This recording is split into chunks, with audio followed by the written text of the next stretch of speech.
بالله من الشيطان الرجيم. بسم الله الرحمن الرحيم. السلام عليكم ورحمة الله وبركاته.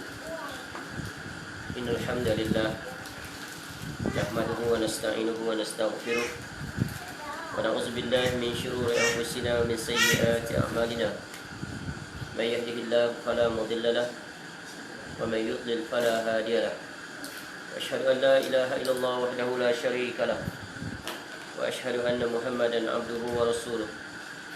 يا أيها الذين آمنوا اتقوا الله حق تقاته ولا تموتن إلا وأنتم مسلمون.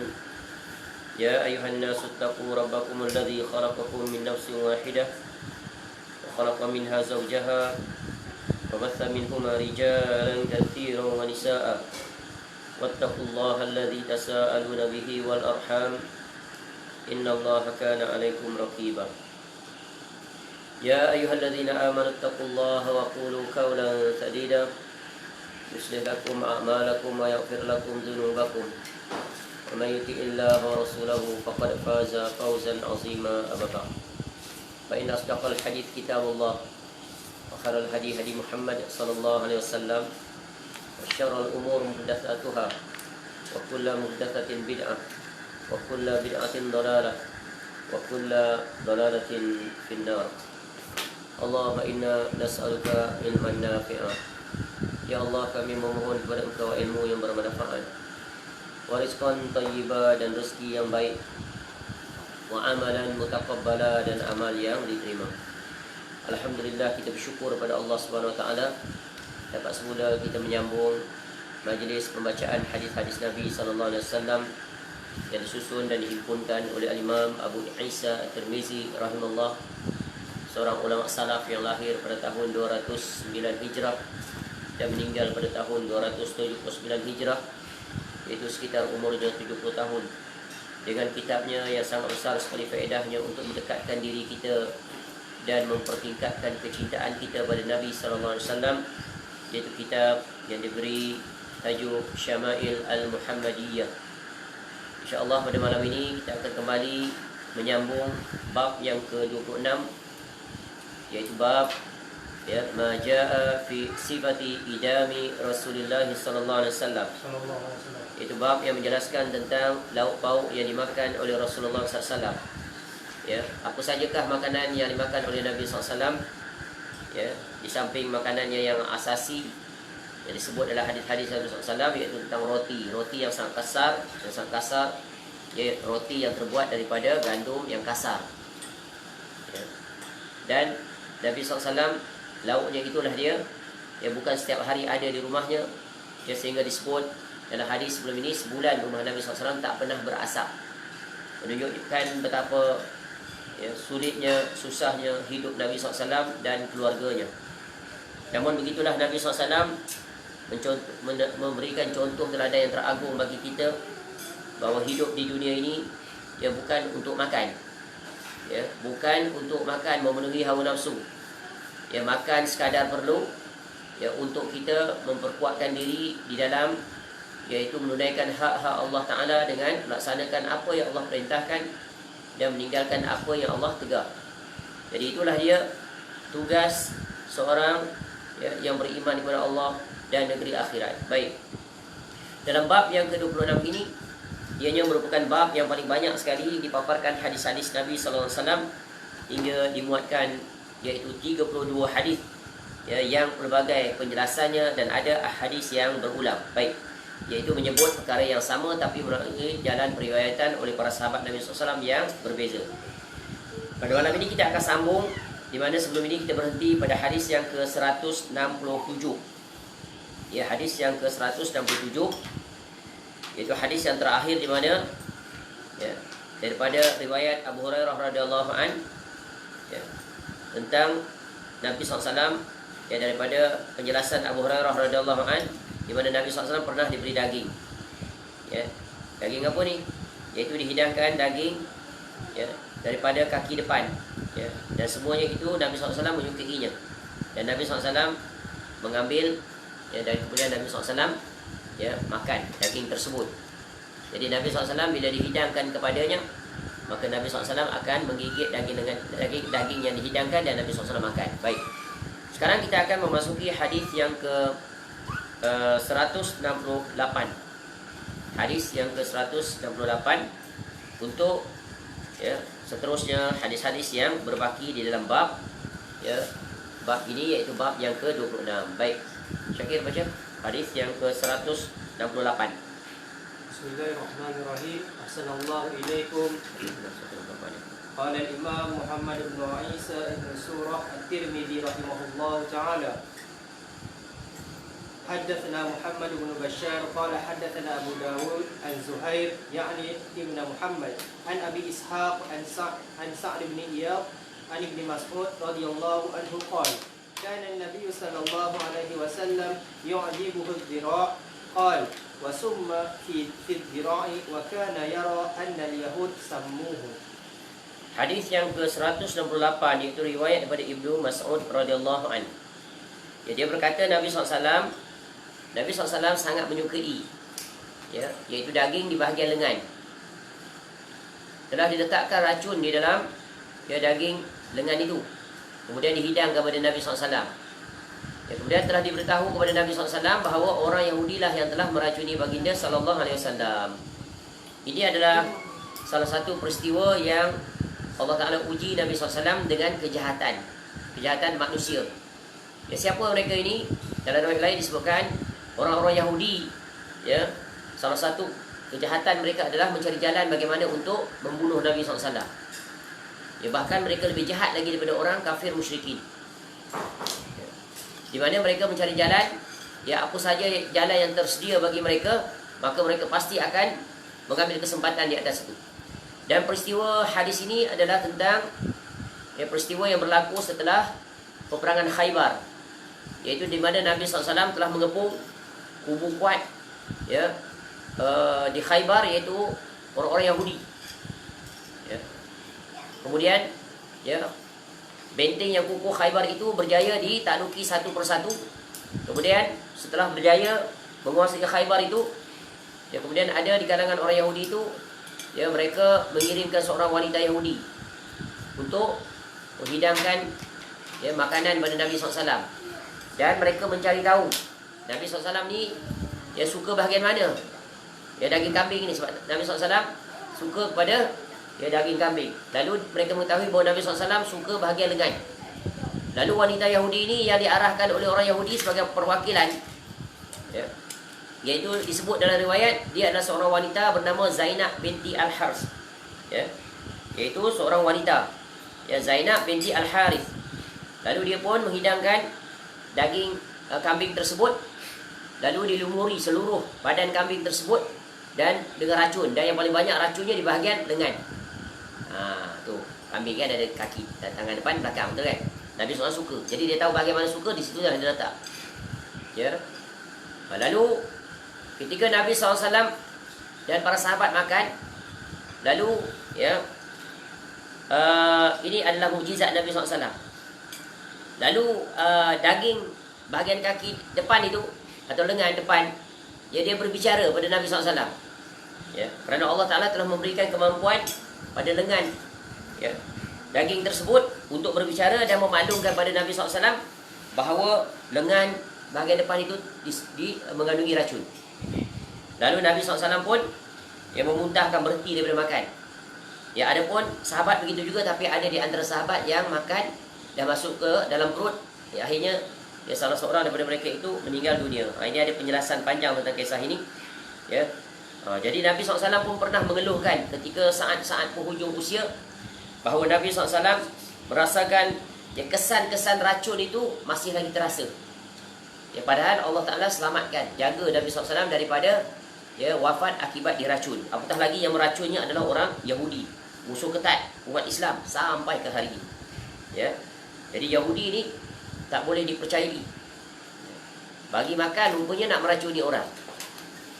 Sebab itu dalam keadaan sekarang pun orang-orang penting dan sebagainya, makanan-makanan mereka itu kadang-kadang diuji dulu. Takut orang meracun mereka menerusi makanan. Sebab itu Nabi SAW ajar kita bila nak makan, baca bismillah, supaya dengan itu Allah jaga kita. Ya, bismillah itu maksudnya asta'inu billah. Aku memohon perlindungan daripada Allah. Daripada apa? Segala kejahatan yang nampak dan yang tak nampak. Ya, mohon perlindungan. Sebab itu kita ni di antara ya perkara yang hendaknya kita sentiasa lakukan dalam apa saja kerja buat kita, hendaklah sentiasa ada 3 perkara. Satu dipanggil isti'anah, satu dipanggil isti'azah, satu dipanggil istighazah. Semuanya adalah yang merupakan hak Allah Ta'ala, yang kita hanya diperintahkan wajib hanya memohon 3 perkara ini dengan Allah Ta'ala. Jangan dipalingkan 3 perkara ini selain daripada Allah Ta'ala. Bila dipalingkan boleh membawa kepada kekufuran. Mohon pertolongan dalam perkara yang hanya Allah Ta'ala saja yang mampu untuk menolong. Ya. Contoh tadi, kita mulakan pekerjaan dengan bismillah. Ya, agar Allah mudahkan segala kerja buat kita. Ya, sebab di situ ada keberkatan. Dimulai dengan nama Allah. Memohon perlindungan dengan Allah, memohon perlindungan dengan Allah daripada perkara-perkara yang kita khawatirkan akan menyebabkan kita kerugian, kebinasaan dan seumpamanya, seperti ta'awuz itu, memohon daripada kejahatan makhluk. Makhluk paling jahat apa? Syaitan.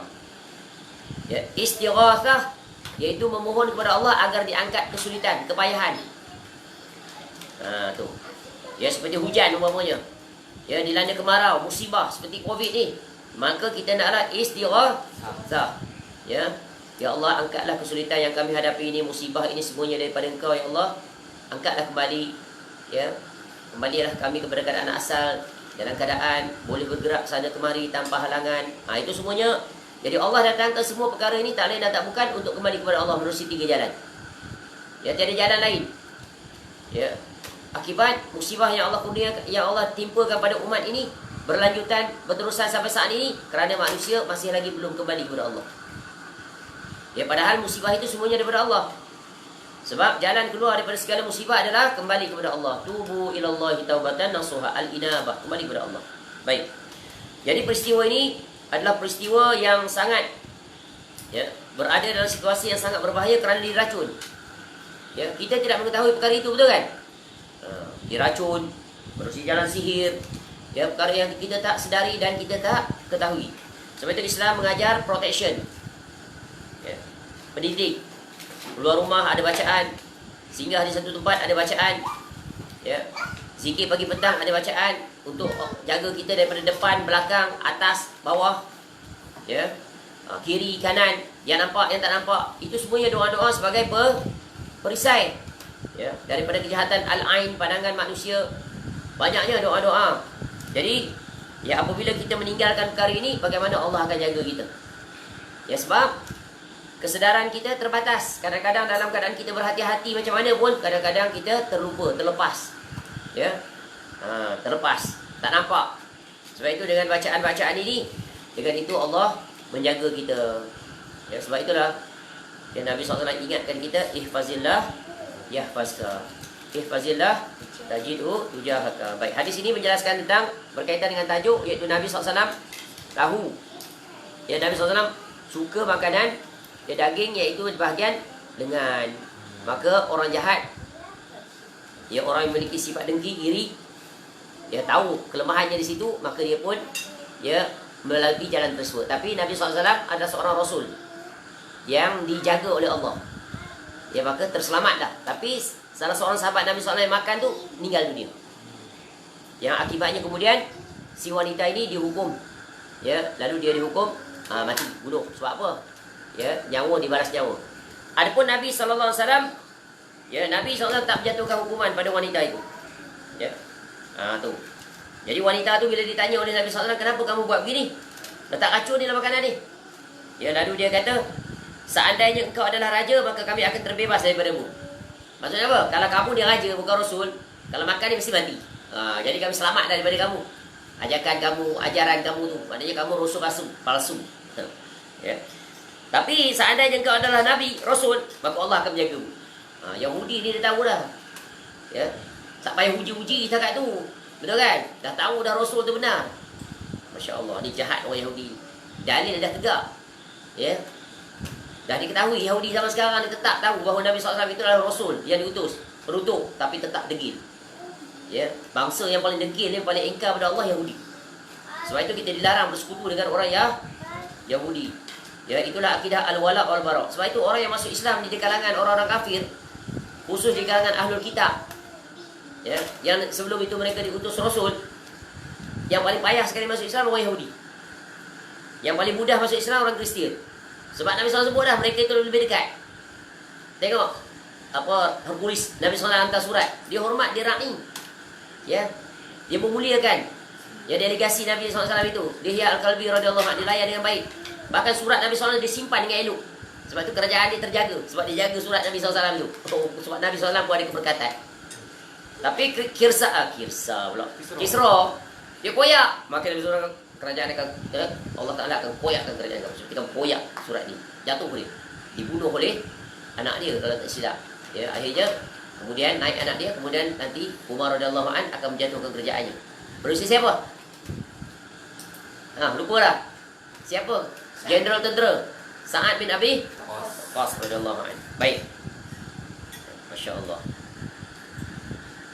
Ini adalah hadis yang memberikan faedah yang sangat agung bagi kita, iaitu hendaklah kita sentiasa menunaikan, membaca wirid-wirid dan zikir-zikir yang diajar oleh Nabi SAW, yang khususnya Al-Quranul Karim, disusuli dengan zikir-zikir yang telah ditetapkan waktu, masa dan kaifiahnya. Yang khusus zikir setiap kali selesai solat 5 waktu. Ya, jangan sekali-kali kita tinggalkan ayatul kursi, sibuk macam mana pun. Kemudian zikir pagi petang, kalau tak boleh baca keseluruhannya, ingat zikir-zikir yang paling dominan, iaitulah kita baca. Ya, Masya Allah. Dengan itu Allah akan menjaga kita. Tapi kalau ditakdirkan kita diuji, ya seperti mana Nabi SAW diuji, ya akibat kejahatan manusia, maka itu sebagai kafarah dosa terhadap kita. Ya, Allah ampuni dosa-dosa kita. Ya, maka Allah berikan kita kenikmatan dalam hidup di dunia dan di negeri akhirat. Masya Allah. Jadi mukjizat yang sungguh menakjubkan, sehingga kaki depan kambing itu Allah berikan kemampuan boleh berbicara. Baik, hadis yang seterusnya 169. قال حدثنا محمد بن بشار قال حدثنا مسلم بن إبراهيم قال حدثنا أبان بن يزيد عن قتادة عن شهر بن حوشب عن أبي عبيد قال طبخت للنبي صلى الله عليه وسلم فطرا وقد كان يعجبه الذراع فناولته الذراع ثم قال ناولني الذراع فناولته ثم قال ناولني الذراع فقلت يا رسول الله وكم الشاة من ذراع فقال والذي نفسي بيدي لو سكت لناولتني الذراع ما دعوت. Baik, hadis yang ke-169 iaitu diriwayatkan daripada Abi Ubaid radhiyallahu anhu. Dia menceritakan, aku telah memasak untuk Nabi SAW satu periuk daging. Ya, baginda SAW amat menyukai daging lengan, bagian lengan. Maka aku berikannya daging lengan. Kemudian apabila habis daging lengan itu, Nabi SAW makan. Nabi kata lagi, berikan kepadaku daging lengan. Pertama, Nabi SAW minta daging lengan. Yang kedua, Nabi SAW minta juga daging lengan. Betul kan? Lengan kambing ke lengan sapi atau lengan unta ada berapa? 2 je, betul kan? Nabi SAW minta lagi sekali yang ketiga. Ya. Kemudian Nabi SAW berkata lagi, berikan kepadaku daging lengan. Lalu aku pun memberikan baginda SAW. Kemudian baginda SAW berkata lagi, berikan kepadaku daging lengan. Aku pun menjawab, ya Rasulullah, berapa lengan yang dimiliki oleh seekor kambing? Lalu Nabi SAW jawab, sebab lengan jadi 2, Nabi SAW minta sampai kali yang ketiga. Jadi sahabat dia kata, kambing tu kan ada 2 je. Mana nak 3 ni? Lalu Nabi SAW pun berkata, demi Tuhan yang diriku berada di tangannya, jika kamu senyap saja, tak bertanya ketika aku minta tadi, niscaya kamu akan dapat memberikan kepadaku daging lengan berapa banyak sekalipun mengikut yang aku minta. Dia mukjizat. Tapi dia dah kata, ya, seolah dah habis kan. Tapi kalau dia diam, tak tanya, tapi memang patutlah dia tanya, betul kan? Ya, lengan kambing kan ada 2 saja. Kalau Nabi SAW kata yang belakang pula, yang ketiga, yang keempat, adalah. Tapi kalau kamu tak kata demikian, maka pasti akan ada berterusan. Masya Allah. Ini mukjizat Nabi SAW. Tapi tak berlaku. Sebab apa? Kawan tu, sahabat Nabi SAW kata, tanya ada berapa lengan ni? Kambing ni ada berapa? Ada 2. Tapi Nabi SAW kata kepada dia, jika kamu senyap, niscaya kamu akan dapat memberikan kepadaku daging lengan. Jadi Nabi SAW menyukai daging lengan, bagian lengan. Masya Allah. Sedap ke bagian lengan?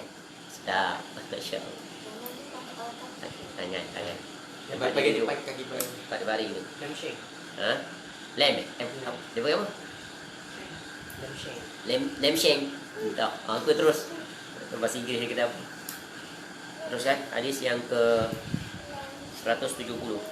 قال حدثنا الحسن بن محمد الزعفراني قال حدثنا يحيى بن عباد عن فليح بن سليمان قال حدثني رجل من بني عباد يقال له عبد الوهاب بن يحيى بن عباد عن عبد الله بن الزبير عن عائشة رضي الله عنها قالت ما كانت الذراع أحب اللحم إلى رسول الله صلى الله عليه وسلم ولكنه كان لا يجد اللحم إلا غبا وكان يجعل إليها لأنها أعجلها نضجا. Baik. Hadis yang ke 170 diriwayatkan oleh Aisyah radhiyallahu anha. Dia menceritakan, tidaklah daging lengan yang paling disukai oleh Rasulullah SAW. Cuma baginda SAW tidak berpeluang menikmati daging melainkan sekali-sekala saja. Jadi kita dah sebut dah. Nabi SAW bila dia dapat makan sedap ni bila? Dalam dua keadaan.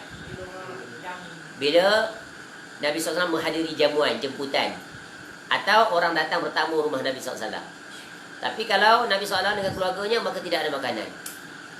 Ya. Bagaimana rumah Nabi SAW boleh ada makanan? Padahal Nabi SAW disebut rumah tangganya, ya, ketandusan makanan. Jarang ada makanan. Yang ada kurma, itu pun sekali dalam 2 hari baru ada. Macam mana boleh ada?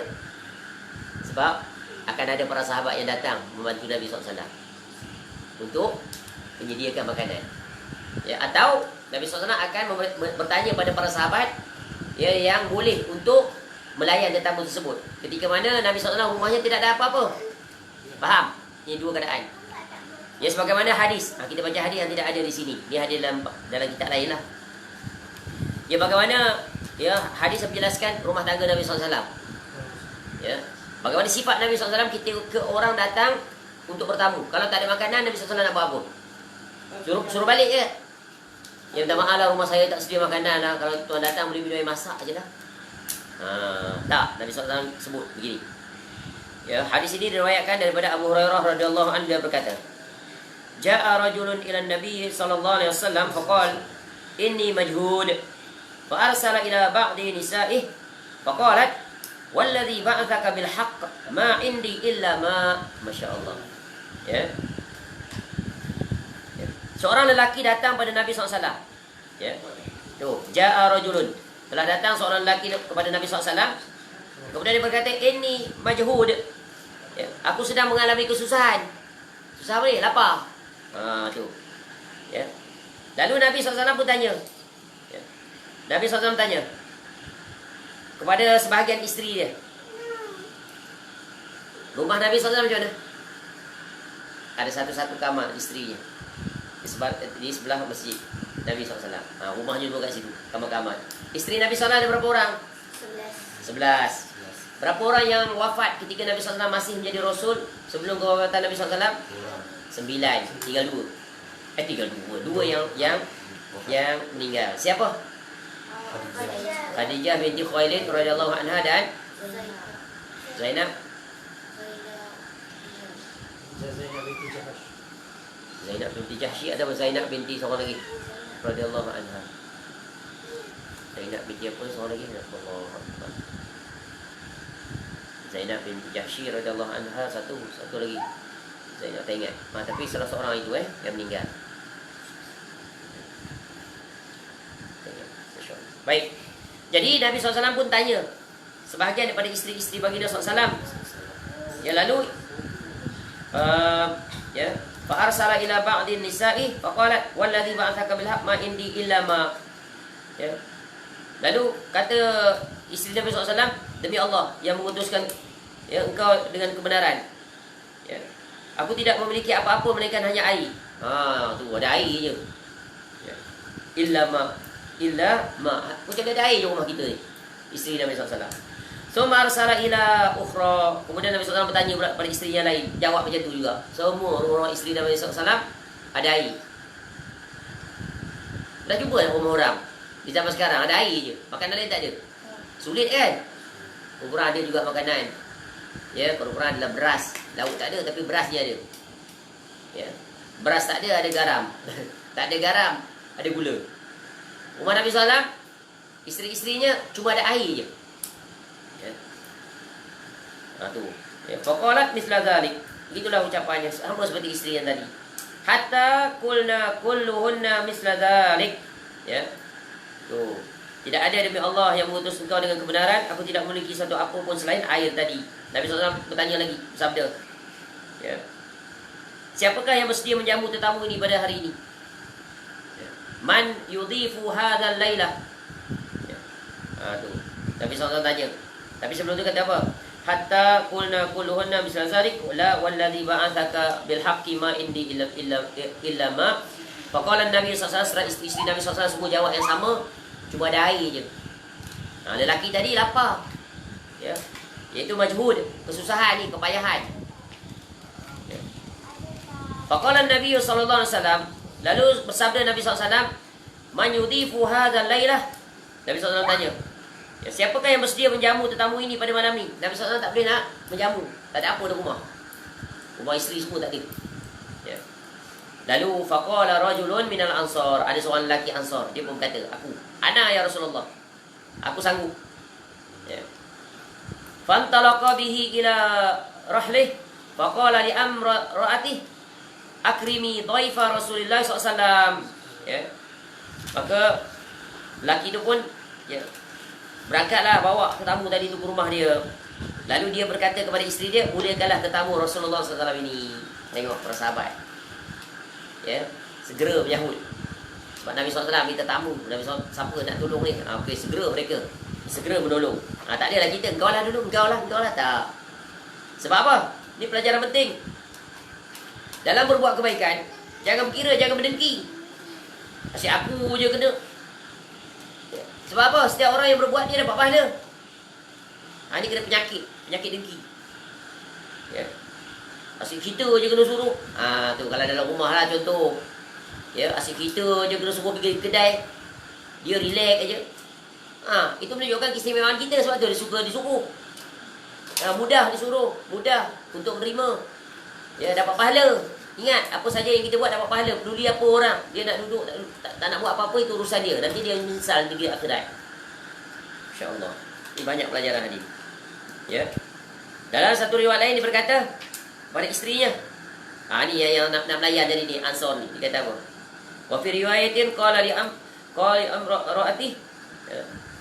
Dia kata apa? Apakah kamu punya sesuatu? Dia tanya pada isteri. Dia jawab tidak. Yang nak bawa tu tadi pun tak ada apa. Rumah dia kata apa? Tidak, kecuali makanan untuk anak. Makanan yang kita tinggal ke rumah ni untuk anak kita. Ni nak bagi tetamu pula. Lalu dia berkata, hiburkanlah mereka dengan sesuatu. Dan jika mereka hendak makan malam, maka tidurkanlah mereka. Masya Allah. Asal makanan tu untuk anak-anak. Tapi sebab tetamu tadi datang, sebab nak menyahut, ya, tu Nabi SAW bagi tawaran tadi untuk melayan tetamu. Maka ya, isterinya kata makanan ni untuk anak. Ya, lalu suami dia kata apa? Anak tak nak makan kan? Hiburkanlah mereka. Ya, supaya dia tidur. Jadi ya, tak teringatlah nak makan sebab dah ditidurkan. Apabila tetamu kita masuk nanti, maka padamkan lampunya. Bila tetamu kita masuk, padam lampu rumah kita. Dan perlihatkanlah seolah-olah kita turut makan. Makan dalam keadaan gelap-gelap, nampak-nampak, tak nampak begitu. Kemudian mereka duduk dan tetamu itu makan, sementara sahabat Ansar itu bersama isterinya semalaman dalam keadaan berlapar. Masya Allah. Mengutamakan tetamu. Apabila pagi, sahabat itu pergi menemui Nabi SAW, lalu Nabi SAW bersabda kepada lelaki tersebut dan keluarganya, sesungguhnya Allah kagum. Ya. Tu, laqad ajaballahu min sani'ikuma bidaifikuma al-laila. Masya Allah. Nabi SAW memberikan khabar gembira. Sungguh Allah kagum kepada perbuatan kamu dalam menjamu tetamu malam tadi. Masya Allah. Namanya apa? Nama tak disebut. Ini kena tengok syarah lah. Ya, syarah akan sebutlah nama ni di matan saja. Ni senang nak jumpa orang macam ni. Bukan setakat dia je. Anak-anak dia pun diketepikan demi untuk melayan tetamu, sama-sama lapar. Anak tu tadi dah ditidurkan. Ya. Kita tak, anak kita utama. Ya, kadang-kadang sampai mak kita pun tak boleh dapat makanan. Mak ni makanan untuk anak saya ni tinggal sikit je. Mak tak payahlah. Masya Allah. Ni Nabi SAW ajar ni. Nampak tak? Tu anak durhaka nama dia. Ya, di antara mak dengan anak patut siapa lebih utama? Kita ni ada anak, ada mak. Mak teringin nak makan tu, tak boleh pergi. Ni anak, saya beli untuk anak. Siapa patut didahulukan? Sebab apa? Sebab apa? Sebab birrul walidain. Ya. Anak mesti mengutamakan ibu, bukan anak dia. Sebab dia tu datang daripada mak dia. Cucu tu datang daripada dia. Besok nanti cucu dia buat dengan dia macam tu. Boleh tak? Ingat ni, kaedah. Ya. Kenapa? Nabi SAW ajar tengok tu. Orang tadi tu, Masya Allah, sahabat Nabi SAW sanggup berlapar. Ya. Padahal, ya, yang datang tadi tak ada kena-mengena pun dengan dia. Ya, tidak adik-beradiknya, tidak saudaranya, tidak abang dia, tidak adiknya. Orang asing. Tapi demi mengutamakan. Ya, ingat lagi hadis tentang ya, amal yang paling Allah cintai. Bila orang berbuat dapat kecintaan Allah. Apa amal tu? 4 tu. Memasukkan kegembiraan dulu. Kemudian mengangkat kesulitan. Melunasi hutang. Tatrudu ju'an. Tatrudu mengusir rasa lapar. Nampak ni? Sebab itu kalau kita belajar hadis, kita akan lebih faham tentang agama yang benar. Kita tahu mana yang patut diutamakan dan mana yang patut diakhirkan. Ya. Maka sebab itu orang-orang yang duduk mendengar hadis-hadis Nabi SAW, sebenarnya dia sedang menuju untuk menjadi seperti Nabi SAW dari sudut apa? Muamalah sesama manusia. Dan muamalah dengan Allah Ta'ala. Tapi kalau kita jauh daripada majlis hadis, tak mau dengar, maka Allah akan jauhkan kita daripada memiliki akhlak yang mulia. Dan Allah biarkan kita begitu. Ya, itu merupakan bala dan azab serta kemurkaan Allah di dunia. Maka rugilah hidup kita. Sebab itu, bila ada sahaja pembacaan hadis Nabi SAW, maka hendaklah kita duduk dan dengar. Sebagai bentuk pemuliaan kita bukan pada orang yang baca tu, tak. Pada apa yang dia baca. Kerana seolah-olah Nabi SAW sedang menyampaikan menerusi dia. Kadang-kadang kan di masjid ada hamba Allah yang lepas maghrib, lepas berzikir, dia baca hadis, betul kan? Duduk dengar. Ya, walaupun dalam hadis-hadis yang dia baca tu ada hadis yang dhaif dan sebagainya, tapi kita dengar, kita tahu. Ya, Masya Allah. Duduk, kerana Nabi SAW sedang berbicara. Kan di awal kita dah sebut kan, Allah akan mencerahkan, menceriakan wajah-wajah ya, yang mendengar, menghafalkannya. Ya, maka Allah berikan kecerahan pada wajahnya. Ini di antara banyak yang orang terlepas pandang adab terhadap Nabi SAW, iaitu ketika hadisnya dibacakan, hendaklah kamu diam, dengar. Jangan kamu buat endah tak endah, apatah lagi ketika hadis dibaca, kamu berbicara. Berbicara di hadapan Nabi SAW. Ini bukan ketika Nabi SAW hidup saja, tak. Ketika ni hadis dibaca, jangan kamu buat endah tak endah, ecuh tak ecuh. Ya. Itu namanya kurang ajar kepada Nabi SAW. Bagaimana hidup akan berkat. Cuba baca dalam surah Al-Hujurat, awal lagi. Subhanallah, baca surah Al-Hujurat ayat mula-mula. A'udzubillahi minasyaitonirrajim. Bismillahirrahmanirrahim.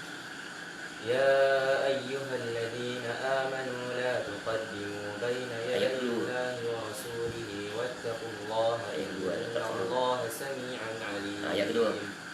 Ya ayyuhalladzina amanu la tarfa'u aswatakum fawqa sawtin nabiyyi wa la tajharu lahu bil qawli kajahri ba'dikum li ba'din an tahbata a'malukum wa antum la tash'urun. Sakit. Ya ayyuhalladzina amanu la tarfa'u. Wahai orang-orang beriman, janganlah kalian mengangkat suara kalian. Fawqa sautin Nabi, di atas suara Nabi sallallahu alaihi wasallam. Wala tajharu lahu, iaitu jangan kalian tajharu lahu bil qaul, iaitu memotong bicara. Okey, dah cukup. Nampak tak ni? Ini bukan hanya ketika Nabi SAW hidup. Ketika Nabi SAW wafat, maka diwakili oleh hadisnya. Sebab itu para ulama mengajar kita adab yang sangat agung ketika hadis disampaikan. Hendaklah diam, dengar. Jangan disibukkan dengan apa saja selain daripada itu. Sebab itu dalam majlis Al-Imam Malik rahimahullah, sehingga pen kalau jatuh, daun kalau jatuh, semua kedengaran. Betapa telitinya mereka memberi perhatian. Imam Malik rahimahullah baca apa dalam majlis dia? Pembacaan di antaranya hadis-hadis yang dia susun rahimahullah dalam kitabnya apa? Al-Muwatta. Tengok, para ulama ni ada keistimewaan yang Allah beri. Keistimewaan yang Allah beri yang tidak diberi oleh orang lain. Bahkan dia mengungguli semua ulama lain sampai saat ini. Allah muliakan Imam Malik rahimahullah dalam banyak-banyak kitab Al-Muwatta. Al-Muwatta ni bukan satu je. Yang lain pada ulama susun Al-Muwatta sama tajuk, tapi yang sangat masyhur diajar dalam majlis-majlis sama hadis yang disyarahkan kitab Al-Muwatta siapa? Imam Malik rahimahullah. Ya. Contoh, ya. Imam An-Nawawi rahimahullah. Dalam banyak-banyak arba'in kita ulama menghimpunkan 40 hadis, ini bukan Imam Nawawi rahimahullah saja. Tak, daripada awal lagi tu ramai dah ulama salah pun susun. Tapi dalam banyak-banyak arba'in ni yang paling terkenal tersebar di seluruh dunia yang disyarah bagai-bagai dari generasi ke generasi arba'in Imam Nawawi rahimahullah. Begitu juga contoh kitab dalam belajar bahasa Arab, kitab apa? Bukan bawah lagi. Belum. Al-Jurumiyah betul kan? Dalam banyak-banyak orang susun kitab tu sampai sekarang tak ada satu yang tidak berhajat pada dia. Mesti belajar dari mula-mula mesti kitab tu. Dihafal di luar kepala. Masya-Allah. Allah bagi ya keistimewaan yang khusus. Ya. Begitulah ulama-ulama lain. Ya, ulama-ulama Rabbani Allah berikan mereka keistimewaan dengan kitab-kitab mereka itu mengungguli kitab-kitab semua. Bukan makna Allah tak berikan keistimewaan pada para ulama lain. Sama, tapi yang masyhur. Ya, sehingga diambil manfaatnya oleh umat manusia. Baik, mana tadi? Ni ingat ni adab dalam majlis ilmu. Tapi bukan bermakna dalam majlis dibacakan hadis Nabi SAW saja kita beri perhatian semua. Ya, sebab di antara tanda keberkatan seseorang adalah dia beradab di dalam majlis ilmu. Ini tambahan faedah. Sebab itu orang-orang yang beradab, ya Allah muliakan dia, nanti ilmunya bermanfaat.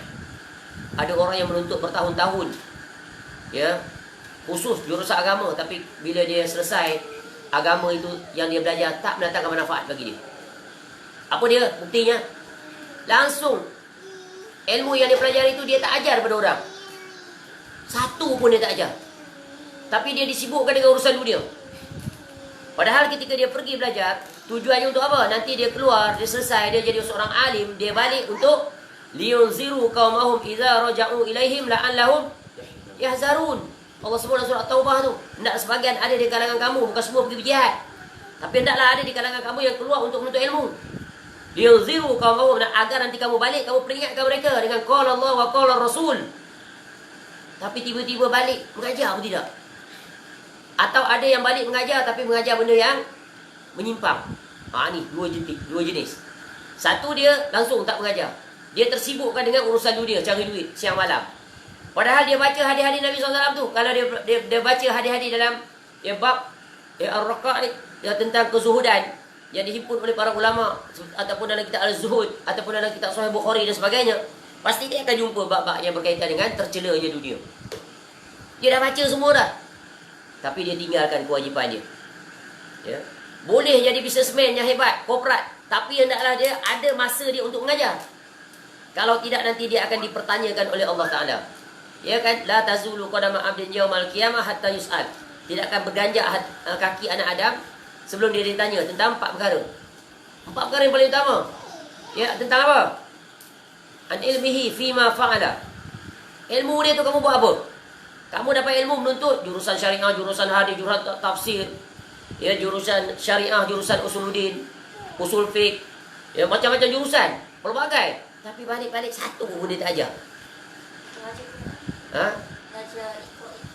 Termasuk yang penting dia mengajar ilmu yang dia pelajari itu. Dia tak boleh semua salah satu jurusan. Dia langsung tidak tersibuk dia dengan dunia bisnes. Masya Allah, ini tipu daya yang sangat berbahaya. Yang pasti dia akan ditanya. Padahal dunia yang dia cari itu dia akan tinggalkan.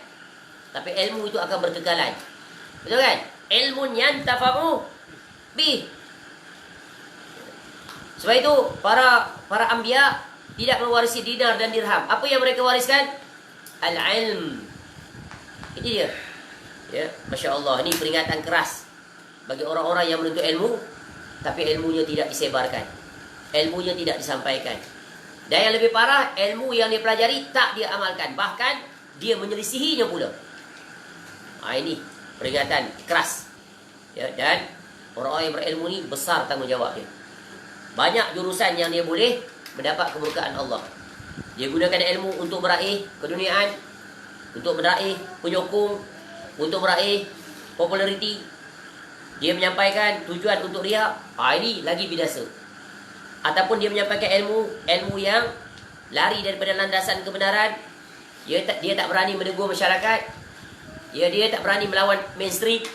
Dia takut dipulaukan, takut urusan dunianya terkucilkan. Akhirnya dia ikut arus masyarakat. Padahal dia tu orang alim. Padahal masyarakat tu orang jahil, perlu bimbingan daripada dia. Dia ikut pula cara beragama orang jahil. Dan dia tahu cara tu salah. Tetap dia ikut. Demi apa?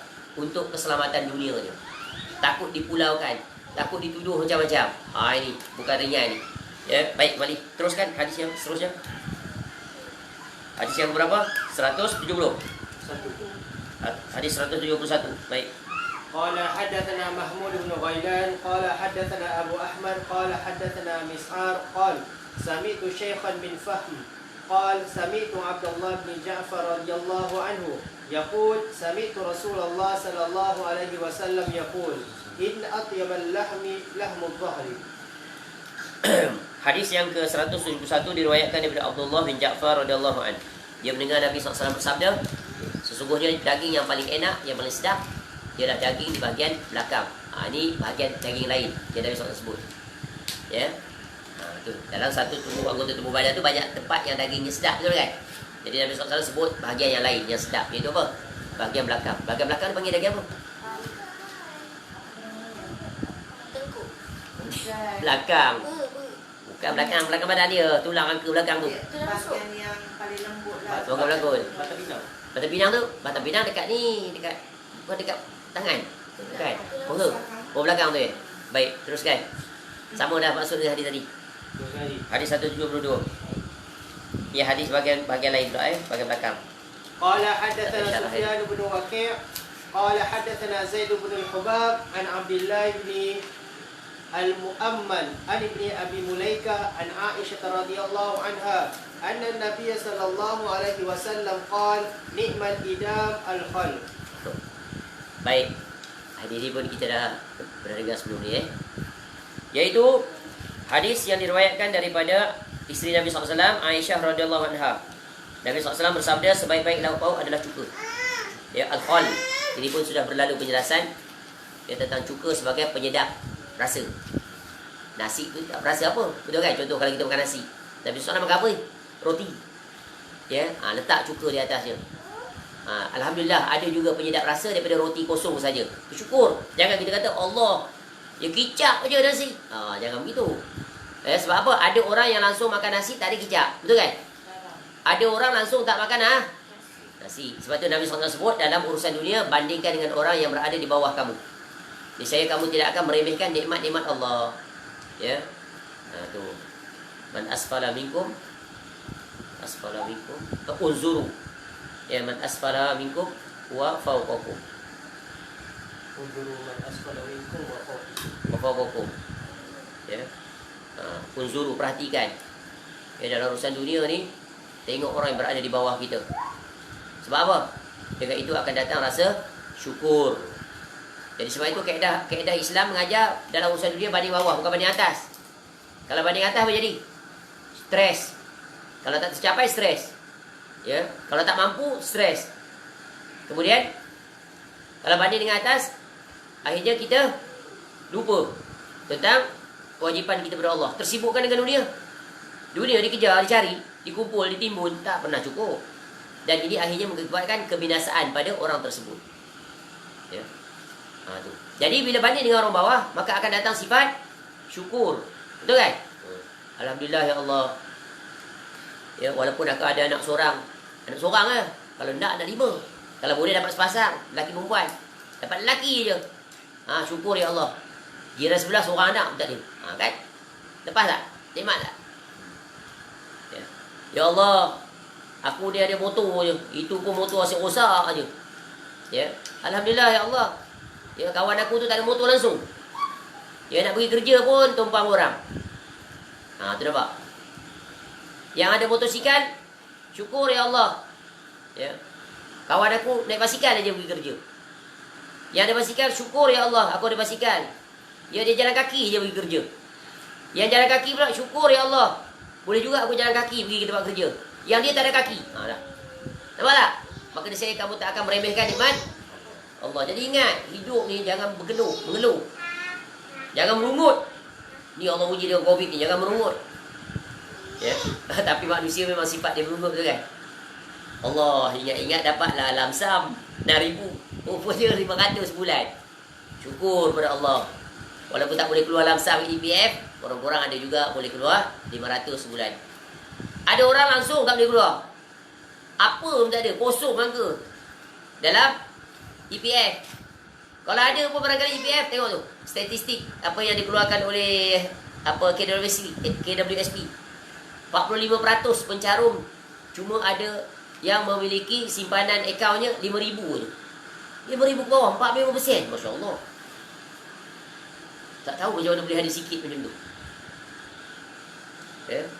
Kalau dah bencin nanti, tapi jangan risau, rezeki Allah akan bagi. Cuma dari sudut usaha kita tu, persiapan. Sebab zaman sekarang sangat memerlukan wang ringgit, betul kan? Berdoalah pada Allah. Ya, wattaqullah. InsyaAllah Allah datangkan dengan jalan yang lain. Ya. Yang penting kita bergantung pada Allah. Ya, rezeki tu boleh datang daripada pelbagai jalan. Kadang-kadang ada orang bantu kita, betul kan? Sebab tu dalam hidup ni ingat kaedah. Hendak betapa ramainya orang yang sangat berjasa dalam hidup kita. Ni anak-anak kena ingat.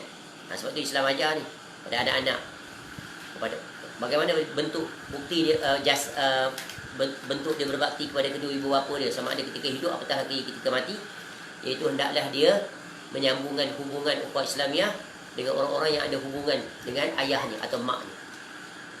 Ya, atau ayahnya meninggal atau maknya meninggal, cari kawan-kawan mak dan ayah dia.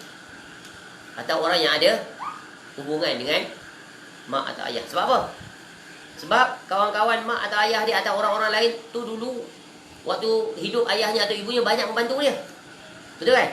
Jadi ayah dan mak kena pesan pada anak-anak, ingat, jaga orang ini, jaga orang ini. Orang ni banyak membantu kita. Dulu kita ketika kita susah, dia apa-apa kedana, dialah yang datang bantu rumah kita ketika dapur tak berasap. Dialah yang hantar beras pada kita, yang bertanya khabar. Ya, bukan dia bagi hutang pun, dia bagi je. Ya, dialah yang menghantar lauk, ikan dan sebagainya, masakan ke rumah kita. Ya, dialah yang banyak membantu kita. Esok bila kita, mak ayah kita meninggal, khususnya cari dia. Kalau dia juga meninggal, cari anak-anaknya, santuni dia. Sebagaimana Ibnu Umar radhiyallahu anhuma. Ya. Satu ketika dia berjalan, tiba-tiba dia nampak seorang lelaki tua Arab Badui. Ya, dia nak pergi dalam kisah, iaitu tentang bagaimana dia pergi ke Madinah, bawa Ibnu Umar ni, dia buat dua kenderaan, satu unta, satu lagi keldai. Dia naik unta, keldai dia kosong. Dia nampak lelaki tu, dia turun. Kemudian dia menaikkan lelaki Arab Badui itu di atas keldainya. Kemudian dia bagi serbannya pada Badui itu. Lalu sahabat yang tanya, itu Arab Badui, kamu bagi yang serban tadi pun cukup dah ni, kalau tak silap. Ya, dia naik lagi atas keldai, bawa tuntun dia. Padahal Ibnu Umar radhiyallahu anhu anak pada khalifah. Ni Arab Badui ni orang kampung Taman Dahulu pun. Lalu apa kata Ibnu Umar radhiyallahu anhu? Ni Arab Badui ni dulu kawan ayah aku, Umar radhiyallahu anhu. Nampak tak? Jadi Umar radhiyallahu anhu dah meninggal. Ni sebagai bentuk pemulihan. Dulu Arab Badui ni ada hubungan nostalgik, barangkali kawan-kawan, betul kan? Orang kampung dulu kawan-kawan. Arab Badui kawan ayah. Ya, para sahabat Nabi sallallahu alaihi wasallam hebat. Tengok bagaimana para sahabat, walaupun dia Arab Badui, kalau ikut daripada strata kehidupan, dia jauh ganda, tapi dilayan. Kerana apa? Itu adalah perintah daripada Nabi SAW. Ya, jadi sebab itu dalam kehidupan kita, ramai sekali orang yang telah berjasa kepada kita. Tak terhitung kebaikan mereka. Apa yang perlu kita buat? Doakan kebaikan bagi mereka, supaya Allah memberkati usia mereka. Ya, Allah memberikan kesihatan untuk mereka, memanjangkan usia di atas ketaatan, dan dimurahkan rezeki bagi mereka, dan dihimpunkan mereka nanti semuanya bersama dengan kita, ya, dalam syurga Firdaus. Sebab tu kuliah ni, pasal tak? Setiap hujung tu pasti insya-Allah, ya, akan didoakan agar kita memasuki syurga. Contoh ni Imam At-Tirmizi ni rahimahullah, dah meninggal tu kan? Lama dah meninggalnya. Ya, tahun berapa meninggal Imam Tirmizi? Rahimahullah. Lupa dah. Ha. Lahir 2009, umur 70 tahun. Ha, berapa lahirnya? Meninggal. 279. Tolak kita 1442. Berapa lama dah? Ya, jadi sebagai tanda memuliakan, mengingati jasa kebaikan yang dibuat oleh Imam Tirmizi rahimahullah, salah satu jalan mengambil faedah dari kitab ni. Baca, dia dapat pahala. Kemudian kita doakan keampunan agar kita bersama dengan Imam Tirmizi rahimahullah di dalam syurga bersama Nabi SAW. Itu kewajipan, hak mereka kita tunaikan. Baik, itu selingan. Kembali, teruskan. قال حدثنا أبو كريب محمد بن العلاء قال حدثنا أبو بكر بن عياش عن ثابت أبي حمزة الثمالي عن الشعبي عن أم هانئ رضي الله عنها قالت دخل علي النبي صلى الله عليه وسلم فقال أعندك شيء فقلت لا إلا خبز يابس وخل فقال هاتي ما أغفر بيت من عدم فيه خل. Hadis yang ke-173 adalah riwayat daripada Ummu Hani radhiyallahu anha. Siapa Ummu Hani radhiyallahu anha? Adik-beradik siapa ni? Ni sepupu Nabi SAW. Adik-beradik siapa? Ali bin Abi Talib radhiyallahu an dan Ja'far bin Abi Talib radhiyallahu. Dia berkata, Nabi SAW, satu hari Nabi SAW pernah datang ke rumahnya. Kemudian Nabi SAW tanya, dakhala ala, Nabi SAW masuk ke rumahnya. Datang ke rumah Ummu Hani radhiyallahu anha, tanya, A'indaki syai'un, di sisi kamu ni ada apa-apa tak? Rumah kamu ni ada makanan ke apa? Macam tu lah bahasa dia. Lalu aku menjawab, kata Ummu Hani radhiyallahu anha, tidak ada kecuali roti kering dan cuka. Tu je yang ada. Rupanya rumah sepupu Nabi SAW pun miskin juga. Ni para sahabat, para sahabiah, betul kan? Keluarga mereka. Lalu Nabi SAW berkata, bawakan padaku. Bawalah apa yang ada, seadanya bawa. Apa yang ada bawa je. Don't worry. Kita kadang-kadang kalau orang datang bertamu rumah kita, bertamu lah, inilah makanan yang kita ada. Kita pun tak kata tak apa. Alhamdulillah, tapi dalam hati Allah makan ni je dengan aku. Kita orang Melayu ni tak apa, dia tak sama dengan yang dalam hati dia. Tu. Lalu tidak kosong lauk dari rumah yang telah ada cuka di dalamnya. Apa maknanya? Apa makna? Tidak kosong rumah. Maknanya nikmat. Betul kan? Ada roti saja dah nikmat. Tambah ada cuka penyedap rasa, lagi nikmat. Maka kata Nabi SAW, tidak kosong lauk dari rumah yang telah ada cuka. Maknanya memadai. Sebab tu kalau kita lihat kehidupan para ulama salaf, para ulama yang datang kemudian, hidup mereka zuhud. Ulama-ulama Rabbani ini masya-Allah zuhud. Kuat berpuasa dia. Hari-hari yang tak berpuasa pun makan sikit je. Seperti kita pernah contohkan, seperti siapa? Al-Imam An-Nawawi rahimahullah. Al-Imam Ahmad bin Hanbal rahimahullah. Kita belajar akidah dulu, kita sebut tentang Imam Ahmad bin Hanbal rahimahullah ni ada 4 gelaran pada dia. Apa? 4 gelaran ni masyhur pada Imam Ahmad bin Hanbal rahimahullah. Dia imam besar ketika itu, mujtahid, pengasas mazhab Hambali. Yang sekarang mendominasi Timur Tengah tu, Arab Saudi, Bahrain, Kuwait, Qatar, bagai-bagai. Imam Ahmad rahimahullah dikenali yang pertamanya dia sebagai imam Ahlus Sunnah, mempertahankan akidah. Tu. Yang kedua dia adalah imam ahli hadis. Ulama hadis. Yang ketiga dia adalah imam mazhab, faqih, mujtahid.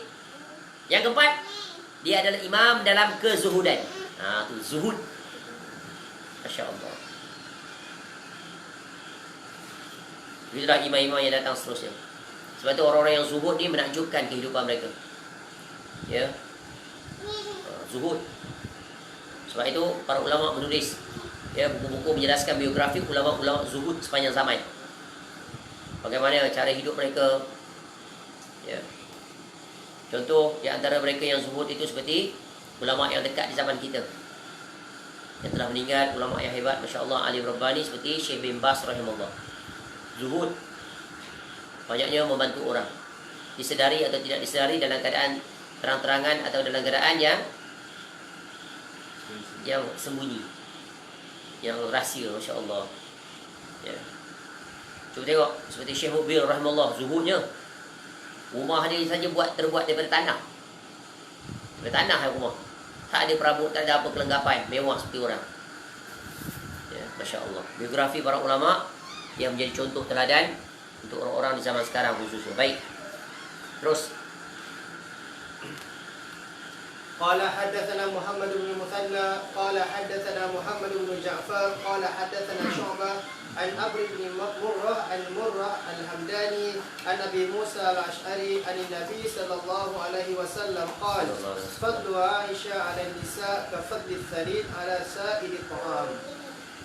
Baik, hadis ini menjelaskan tentang, yaitu diriwayatkan daripada Abu Musa al-Ash'ari radhiyallahu an, yang beliau menceritakan Nabi SAW bersabda, kelebihan Aisyah radhiyallahu anha berbanding wanita-wanita yang lain seperti kelebihan tarik yang ke atas makanan yang lain.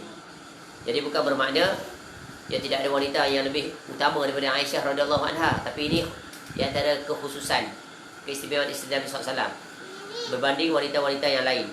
Ya bukan menolak wanita-wanita lain tidak ada keutamaan.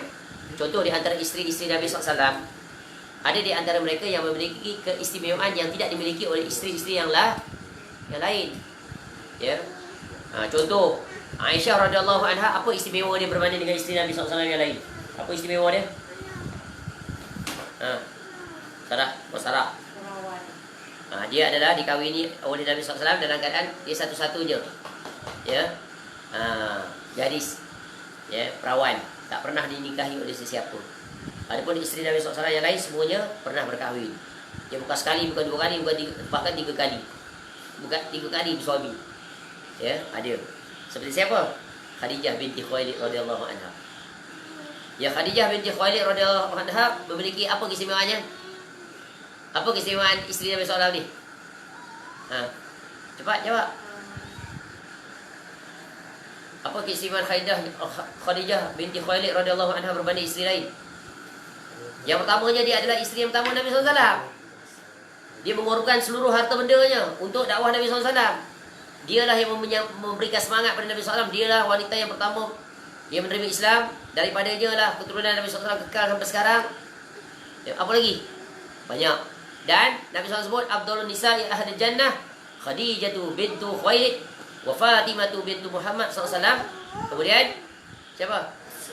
Wa Maryam bintu Imran. Bintu Imran wa Asyah Bintu Muzahim imra'atu Fir'aun. 4 ni pembuka wanita syurga. Ya. Isteri-isteri itu Nabi SAW semuanya memiliki keistimewaan yang tersendiri. Ya, tapi Aisyah radhiyallahu anha ini disebutkan perbandingan kelebihan sarid atas makanan yang lain. Apa makna sarid? Iaitu roti yang berkuah. Bukan roti saja, makan kuah. Macam kita lah. Ya, sedap tak roti dengan makan kuah? Itu yang boleh sedap. Ya, apatah lagi kuah kari. Sedapnya. Kalah lah makan jam ke apa pun, tak sedap dia lagi. Itu maksudnya. Ya. Baik. Jadi dia sarid merupakan makanan yang terbaik berbanding dengan makanan-makanan yang lain. Ya, begitulah nak disebut tentang keistimewaan, nak memberikan analogi permisalan betapa Aisyah radhiyallahu anha memiliki keistimewaan-keistimewaan yang tak dimiliki oleh wanita-wanita lain dalam beberapa perkara. Ya, adapun isteri-isteri Nabi SAW masing-masing memiliki keistimewaan. Betul kan? Ada isteri Nabi SAW yang cantik, yang cerdas, yang bijak, seperti Aisyah radhiyallahu anha. Yang cantik, cerdas, ya, paling alim di kalangan isteri-isteri Nabi SAW. Masya Allah. Ya. Nanti akan datang hadis tentang salah satu isteri Nabi SAW, iaitu daripada kaum Yahudi yang menjadi isteri Nabi SAW. Ya. Ada berapa orang isteri Nabi SAW daripada bangsa Yahudi? 2 orang kalau tak silap, iaitu Sofiyah binti Huyai bin Akhtab radhiyallahu anha dan Juwairiyah ya radhiyallahu anha. Yang dua-duanya adalah tertawan ketika peperangan. Kemudian dua-duanya dibebaskan oleh Nabi SAW, dan itu sebagai salah satu mas kawin Nabi SAW ya, terhadap Sofiyah binti Huyai radhiyallahu anha. Ya, Nabi SAW bebaskan dia, Nabi bayar pembebasan tu, lalu itu menjadi mas kawinnya. Masya Allah. Baik, terus. قال حدثنا علي بن حجر قال حدثنا إسماعيل بن جعفر قال حدثنا عبد الله بن عبد الرحمن بن معمر الأنصاري أبو طوالة أنه سمع أنس بن مالك رضي الله عنه يقول قال رسول الله صلى الله عليه وسلم فضل عائشة على النساء كفضل الثريد على سائر الطعام. Hadis ini diriwayatkan daripada Anas bin Malik radhiyallahu anhu, sama dengan hadis tadi maksudnya, yaitu kelebihan Aisyah radhiyallahu anha berbanding wanita-wanita yang lain seperti kelebihan tarid atas semua makanan yang lain. Jadi kena ingat satu kaedah. Di antara isteri-isteri Nabi SAW yang dicela oleh orang-orang yang memusuhi Islam, di kalangan orang-orang munafik dan di kalangan orang Syiah khususnya, mereka mencela Aisyah radhiyallahu anha. Ini sungguh kejahatan. Barang siapa yang mencela isteri-isteri Nabi SAW, maka sungguh mereka telah melakukan kekufuran, kekafiran. Ya. Aisyah radhiyallahu anha ni Nabi SAW jelaskan banyak keutamaan dia. Yang kita telah sebut di antara keutamaan tadi. Ya. Dan Abu Bakar As-Siddiq radhiyallahu anhu adalah bapanya. Ya, sahabat Nabi SAW, lelaki yang pertama di kalangan orang dewasa yang masuk Islam, yang menemani Nabi SAW, yang menggantikan Nabi SAW menjadi imam. Ya. Ini di antara kelebihan-kelebihan. Sebab itu kita belajar dalam bab akidah, la tasubbu ashabi. Nabi SAW sebut 3 kali. Ya, 2 atau 3 kali. Jangan kamu cela sahabatku, jangan kamu cela. Ya, sekiranya ya kamu infakkan emas sebesar gunung Uhud, tak akan sekali-kali sama dengan apa yang mereka infakkan walaupun setapak tangan. Sebab apa? Sebab mereka sesaat bertemu Nabi SAW, melihat Nabi SAW beriman, itu lebih baik daripada kamu yang datang kemudian. Tu. Apatah lagi ni Aisyah radhiyallahu anha yang menjadi isteri Nabi SAW. Yang mana Nabi SAW, keistimewaan Aisyah radhiyallahu anha apa? Yang kemuncaknya apa? Penamat keistimewaan ni radhiyallahu anha. Apa? Lupa dah. Nabi SAW wafat pada hari gilirannya, di kamarnya, di pangkuannya, ya, air liurnya bertemu dengan air liur Nabi SAW. Betul kan? Hingga Nabi SAW pergi Ar-Rafiqul A'la ketika itu di Masya Allah. Istimewa. Kemudian dikebumikan jasadnya yang mulia dalam rumah Aisyah radhiyallahu anha. Maka jaga lisan, tahan lisan. Sebab itu, bagaimana kita nak menyintai, memuliakan, menghormati ya isteri Ummul Mukminin, isteri-isteri Nabi SAW, ibu pada kaum mukminin, tak lain dan tak bukan baca biografi mereka. Ini pergi baca ya tokoh-tokoh, apatah lagi yang mencengangkan adalah membaca tokoh-tokoh orang kafir, tahu saja dia. Ya, penyanyi itu, penyanyi ini, K-pop lah, macam-macam, semua dia tahu, hafal mereka. Ya. Tapi isteri-isteri Nabi SAW, para sahabiah, tak tergerak, tak minat langsung nak baca. Ni apa ni? Ya. Tidak ada keimanan dalam bab ini. Terbang begitu sekali, tak ada langsung ya keinginan, tak ada langsung kemanisan di dalam mempelajari dan menyayangi isteri-isteri Nabi SAW. Begitu juga para sahabiah. Sungguh ini satu perkara yang sangat menyedihkan. Ya, dalam silibus sekolah pun tak belajar. Patut kita habiskan usia kita belajar bab-bab ni. Barulah kita datang izzah, kecintaan ya terhadap para pendahulu kita yang wajib kita muliakan, yang wajib kita kenali. Sebab tu kaedah ya, orang tua kata apa? Tak kenal maka tak cinta. Baik, terus. قال حدثنا قتيبة بن سعيد قال حدثنا عبد العزيز بن محمد عن سهيل بن أبي صالح عن أبيه عن أبي هريرة رضي الله عنه أنه رأى رسول الله صلى الله عليه وسلم توضأ من أكل ثور أكل ثم رآه أكل من كتف شاة ثم صلى ولم يتوضأ. Baik, hadis yang ke-176 diriwayatkan daripada Abu Hurairah radhiyallahu anhu bahawa beliau radhiyallahu anhu telah melihat Rasulullah SAW yang berwudu. Ambil wudu ni tawaddu'a min akli thauri aqid. Ya, setelah makan yes, sepotong susu beku. Ya, thauri aqid. Kemudian pada waktu yang lain dia lihat pula baginda SAW makan daging bagian bahu kambing. Setelah itu baginda SAW mengerjakan solat tanpa mengambil wudu. Jadi ini nak sebut kaitan dengan tajuk Nabi SAW makan apa ni? Ya, sepotong susu atau keju. Susu beku dia bagi apa? Keju kan? Keju. Keju. Keju tu yang cheese apa jenis tu lah, macam-macam keju. Tempat kita keju bukan benda yang utama lah. Tapi kalau di barat, di negara-negara sana, Masya Allah, keju punya banyak, macam-macam jenis. Betul kan? Pergi kat Eropah, ya. Turun dekat airport dia, tengok keju punya banyak. Dekat mana airport contoh? Dekat Amsterdam. Turun-turun, Masya Allah, keju besar-besar, macam-macam jenis, cantiknya, tebal-tebal. Keju ada masam lah, macam-macam. Susu dia masam. Pergi kat kedai-kedai dia, pergi Turki, banyak ada keju. Ya, Masya Allah. Tu makanan dia, makanan utama. Potong-potong slice, letak dalam roti, makan. Masya Allah, ya. Jadi Nabi SAW makan. Kemudian Nabi SAW makan daging, ya. Kemudian Nabi SAW, ya, solat tanpa berwudu. Jadi di sini bukanlah nak sebut hukum tentang, ya, kalau makan keju maka kena berwudu. Tak. Ya, maksudnya di sini barangkali Nabi SAW ketika itu, ya, wudunya tiada dah, terbatal. Jadi nak solat berwudu, betul kan?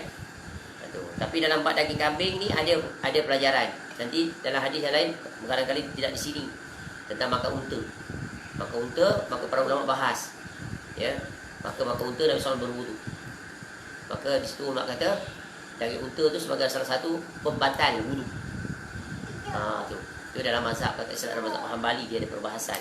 Dalam mazhab lain pun ada. Tapi ini pendapat di sisi mazhab tertentu mengatakan apabila memakan daging unta maka hendaklah berwudu. Ya.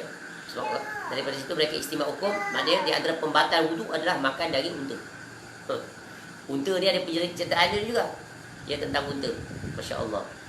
Dulu kita pernah jelaskan ketika kita mengambil faedah daripada, ya, apa dia tentang unta, surah unta sebut tu. Afala yanzuru ilal jadi kai faquliqat dan seterusnya. Ada cerita kan? Ada cerita unta situ. Afala yanzuruna ilal ibili kaifa Ibil. Baik. Tapi bukan di situ perbahasannya, tapi nak sebut sini tentang Nabi SAW makan daging bahagian bahu kambing dan juga makan keju. Baik, terus. Qala hadatsana Ibnu Abi Umar qala hadatsana Sufyan bin Uyainah an Wa'il bin Dawud an ibnihi wa huwa Bakr bin Wa'il an Az-Zuhri an Anas bin Malik radhiyallahu anhu qala lama Rasulullah sallallahu alaihi wasallam ala Safiyah bi tamrin wa sawiq.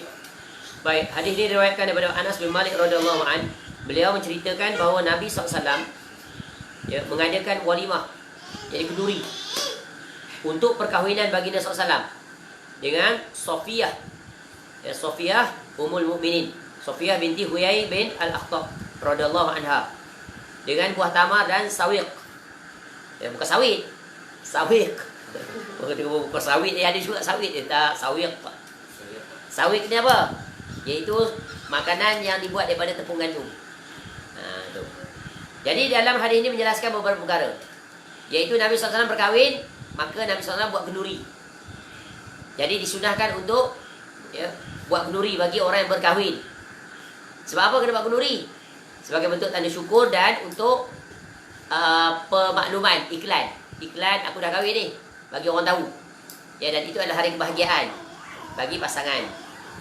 Dan yang keduanya, faedah daripada hari ini adalah betapa sederhananya kenduri kahwin Nabi SAW.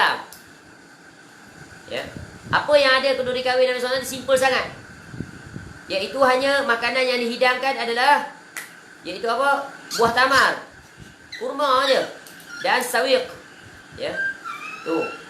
Jadi ada keju, ada mentega. Tu istilah dia. Bandingkan dengan perkahwinan orang di zaman sekarang, kadang-kadang sampai melampaui batas. Diisytiharkan pula, dipancarkan secara langsung. Wedding of the year. Dia juta duit habis. Masya Allah. Ya, macam mana nak meraih keberkatan? Padahal walimah itu hanya untuk tanda syukur. Tapi orang berbuat melangkaui dan melampaui batas sehingga, ya, sehingga apa? Melakukan pembaziran, sehingga mengundang riak, nak tunjuk-tunjuk. Tu sampai dia sebut wedding of the year. Masya Allah. Ini sungguh musibah. Sebab itu perkahwinan yang terbaik adalah perkahwinan walimah yang iaitu walimah yang sederhana. Ya, dan sederhana ini mengikut uruf. Ya, uruf. Baik. Jadi nak cari perkahwinan yang sederhana ni sulit di zaman sekarang. Ya, dan perkahwinan di zaman sekarang, Masya Allah, walimahnya sehingga tidak mampu bagi ahli keluarga. Tapi apakah daya? Ya, untuk mengikut arus mainstream, orang berbuat seperti itu, dia pun berbuat seperti itu. Padahal dia tak mampu, bahkan sanggup berhutang. Ya, hutang dengan bank lewat kenduri. Ya, sekurang-kurangnya kenduri sekarang kalau panggil 500 tetamu saja buat di rumah pun, ya, kurang-kurang 10,000 ke atas. Ya. Itu bagi 500. Ya, biasa estimate 1,000. 1,000 orang, tak tahulah berapa puluh ribu duit habis. Itu belum lagi ya tradisi orang kita. Yang letih kesiannya orang lelaki yang nak jadi suami tu letih. Dah lah dikenakan wang hantaran. Ya, mas kahwin yang peliknya murah. Hantaran tu yang mahal. Ni, okey kerja apa? Sekian-sekian, okey 20,000. Dia. Gaji sebulan baru 2,500 engineer. Baru kerja. Ya. Hantaran 15,000. Hantaran 10,000. Hantaran 20,000. Tapi mas kahwin 300. Kalau nak bagi macam tu tukar. Ya, kalau nak letak juga hantaran, ya tukar, jangan buat hantaran, jadikan hantaran tu mas kahwin. Dapat kat anak kita, anak perempuan tu, betul kan? Ni tak 20,000, 15,000 nanti dapat pada siapa? Dapat pada ayah dia. Dapat pada mak dia, bukan dapat pada anak tu, yang perempuan tu. Anak perempuan dapat mas kahwin 300 saja. Lepas tu bila dah sudah kahwin, terbenung panjang suami isteri. Duit dah habis dah. Apatah lagi yang parahnya berhutang. Jadi, ya, tinggalkan kaedah itu. Ikut cara Nabi SAW. Ya. Kalau nak jaga juga urus kebiasaan, tadi hantaran tu tukar jadi mas kahwin. Seronok lah. Bakal isteri kita, betul kan? Berapa mas kahwin ni? 10,000. Dapat kat dia. Nanti dia boleh beli gelang emas. Nanti boleh tolong suami kalau susah. Tu baru betul.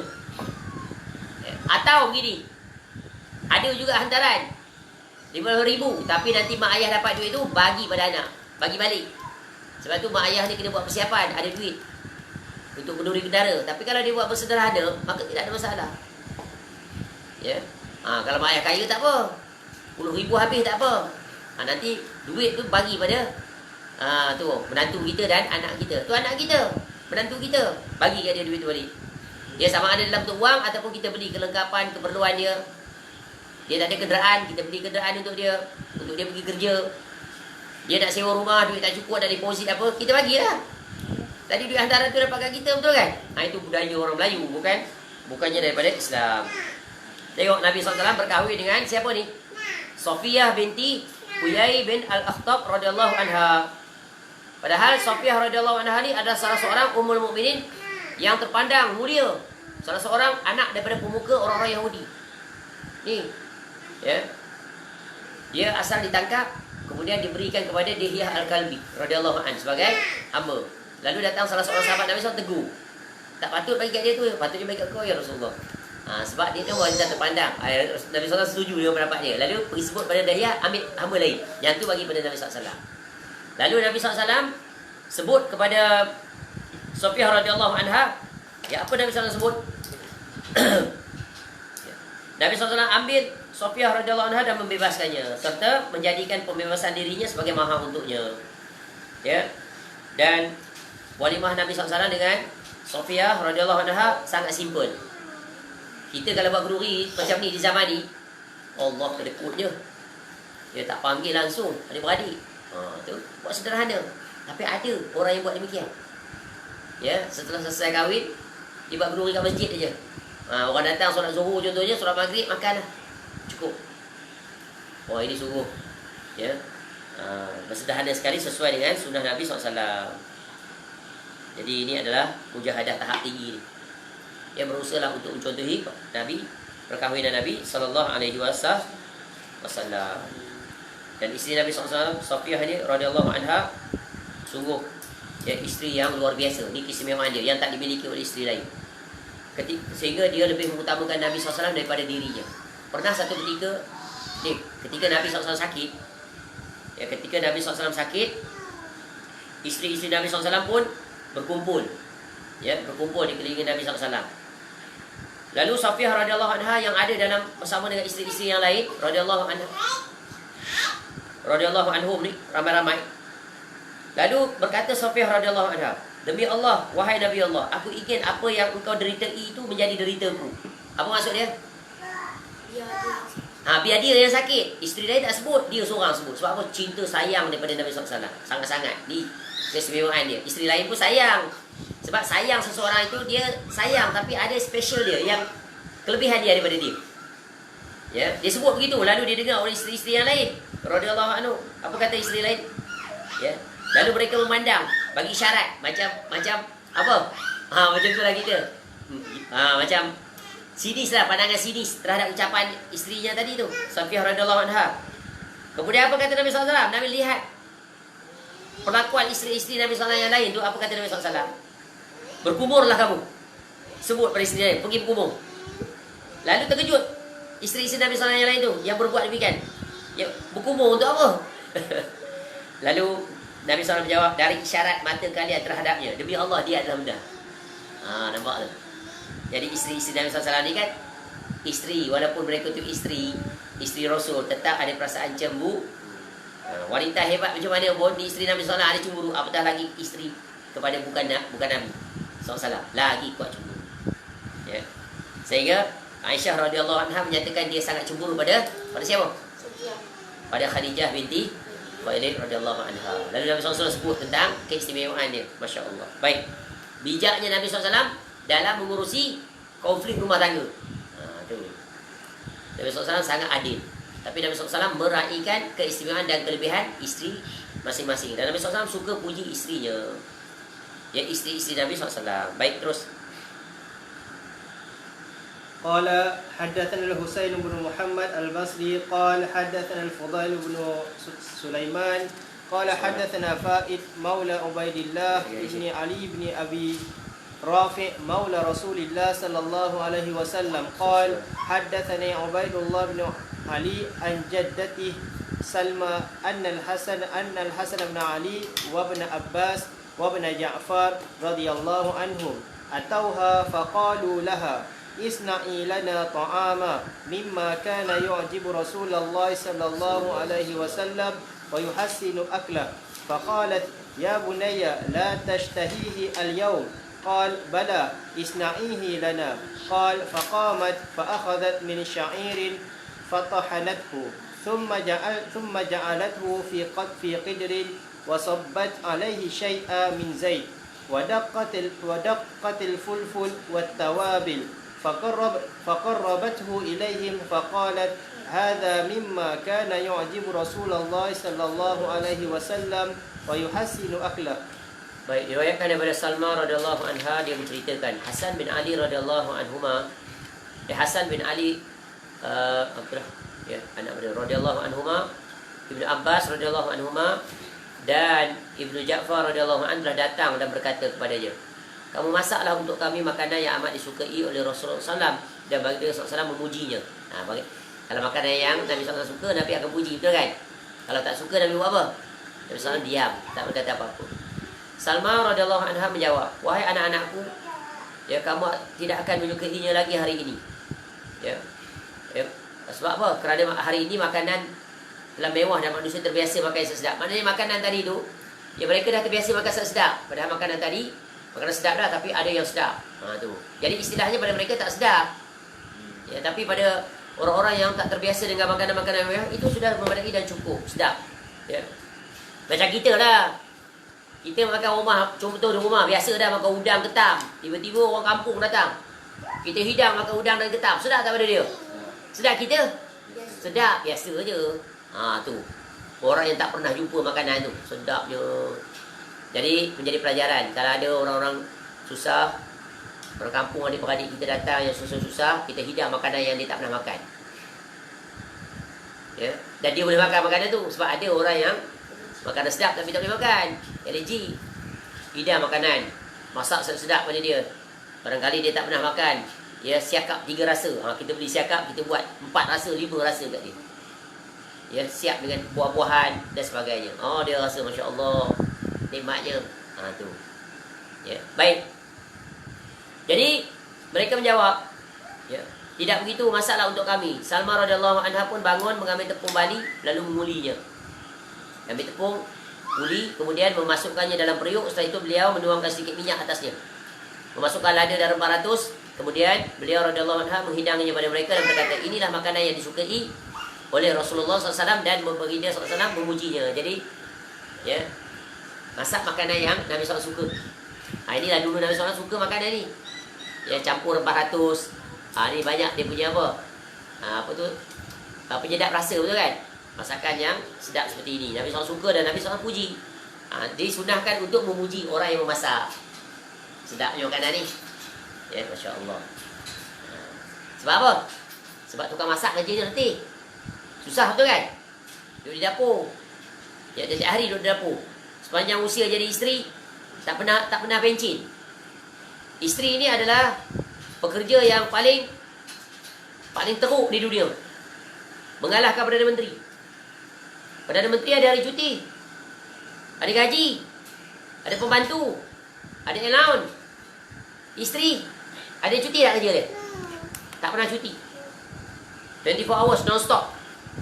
Dapur tak berasak, mesti kena masak. Pagi kena masak, tengah hari kena masak, malam kena masak. Tu baru di dapur. Belum lagi, ya, untuk mengurusi anak-anak, basuh pinggan, basuh baju. Anak menangis tengah malam, kena bangun. Kerjanya bukan 8 jam satu hari macam kerja office tu, tak, 24 hours non-stop until she die. Jadi sebab itu dilarang derhaka pada ibu khususnya.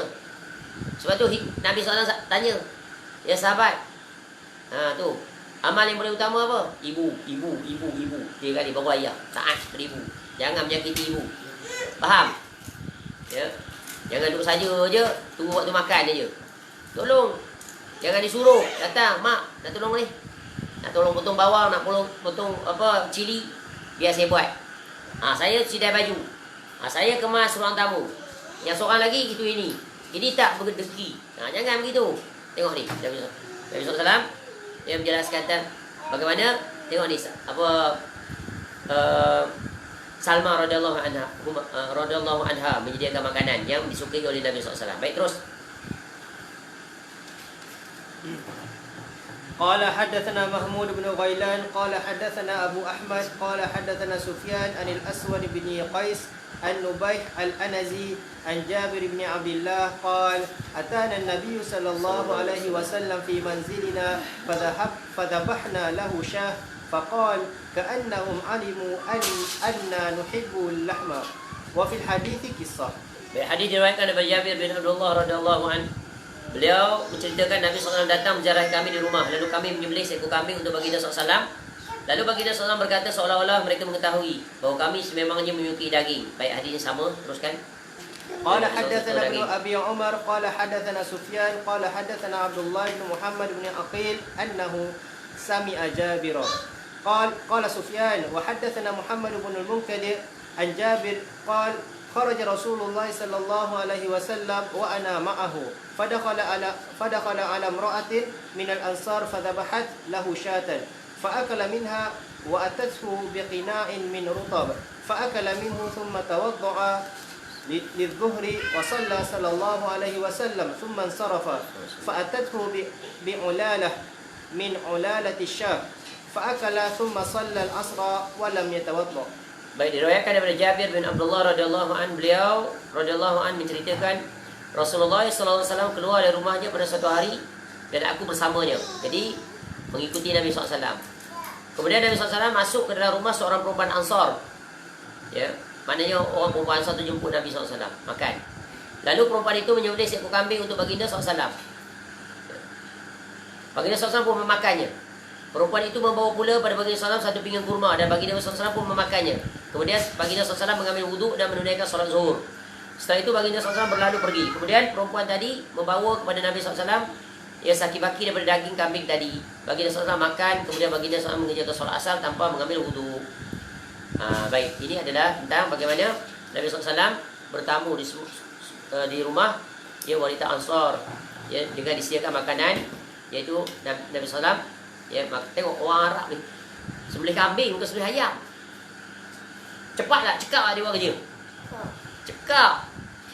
Tu. Ya, kambing tu ada kambing yang sederhana, maknanya yang muda lagi kambing. Disembelih. Cepat kerja buat. Sebab itu adalah kebiasaan orang Arab makanan ni. Daging itu kegemaran kambing. Ya, kadang hidang seekor ha. Ya. Makan dia 3 orang je. Ya. Kita mungkin 10 orang kambing. Ya, masya-Allah. Jadi Nabi SAW makan kambing dan daging kambing juga kurma. Baik, terus.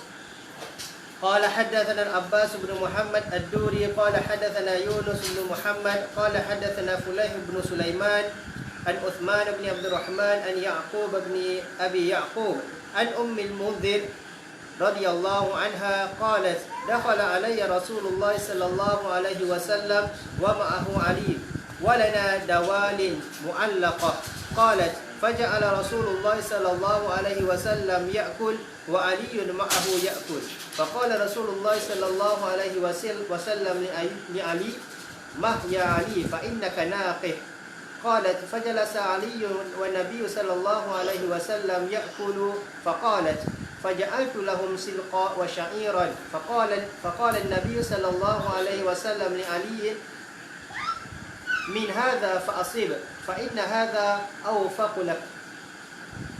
Baik, kita berhenti cakap ni dulu. Nampaknya tak dapat kita selesaikan banyak hadisnya.